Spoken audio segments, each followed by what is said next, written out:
Supreme court में 9 मई की judicial inquiry के लिए बानी पीटीआई की दरखास्त गैर मुअय्यना मुद्दत तक मुलतवी। 5 रुकनी आईनी बेंच ने तहरीक इंसाफ को इजाफी दस्तावेज जमा कराने की मोहलत दे दी। बेंच ने इस्तफसार किया कमीशन किस कानून के तहत बनाया जाए। दरखास्त में दर्जनों अफराद की हलाकत का जिक्र किया गया मगर डेथ सर्टिफिकेट एक भी नहीं लगाया गया। पीटीआई वकला बोले 9 मई वाकयात के पीछे कौन था ये पता चलाना जरूरी है मगर सीसीटीवी फुटेजेस तक नहीं दी जा रही। जस्टिस जमाल मंदुखेल ने रिमार्क्स दिए ये आपके लिए एक अच्छा दिफा हो सकता है। मजीद बात करते हैं इस्लामाबाद से समा के नुमाइंदे सुहेल रशीद ने हमें ज्वाइन किया है। जी सुहेल बताइए।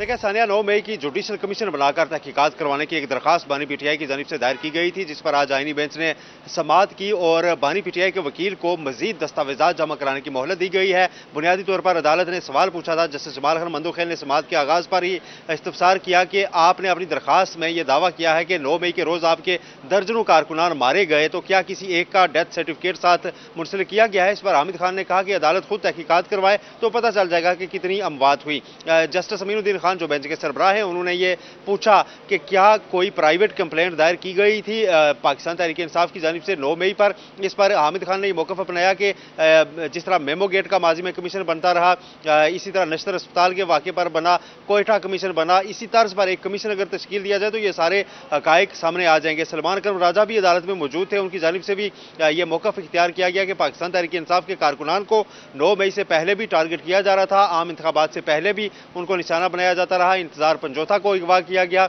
इस तरह के मुख्तलिफ वाक़यात उन्होंने अदालत के सामने रखे, लेकिन अदालत ने यह कहा कि इस वक्त तो केसेस 9 मई के जितने भी हैं वो मुतलका अदालतों में चल रहे हैं। जस्टिस मोहम्मद अली मज़हर ने यह रिमार्क दिए कि फौरी तौर पर हम इस पोजीशन में नहीं हैं कि कोई कमीशन बनाएं, क्योंकि हतमी तौर पर फैसला अदालतों ने केस टू केस देखकर ही करना है। अब पाकिस्तान तहरीक इंसाफ के वकला को मजीद दस्तावेजात साथ मुंसलिक करने की मोहलत दे दी गई है और समाअत गैर मुअय्यना मुद्दत तक के लिए मुलतवी कर दी गई है।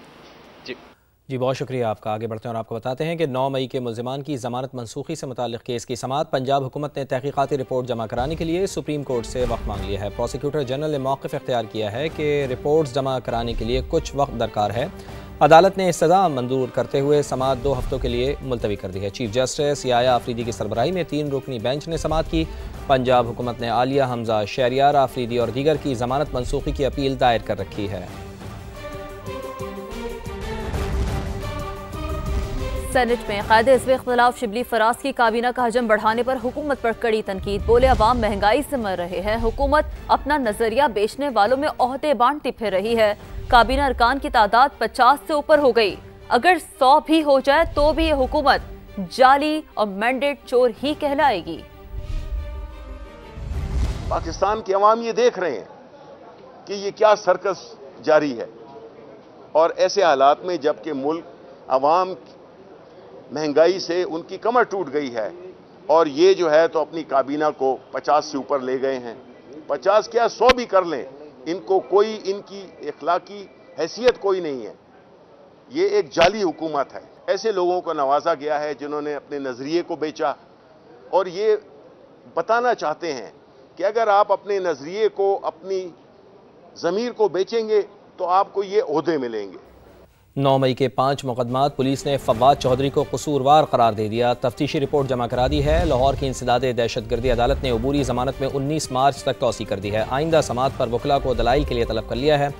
फवाद चौधरी ने जलाओ घिराव के मुकदमात में अबूरी जमानत करवा रखी है। ATC अदालत जज मंजर अली ने अबूरी जमानतों पर समाअत की। फवाद चौधरी कहते हैं PTI के लिए हालात ख़राब हैं, बानी की रिहाई सिर्फ तहरीक चलाने से मुमकिन नहीं।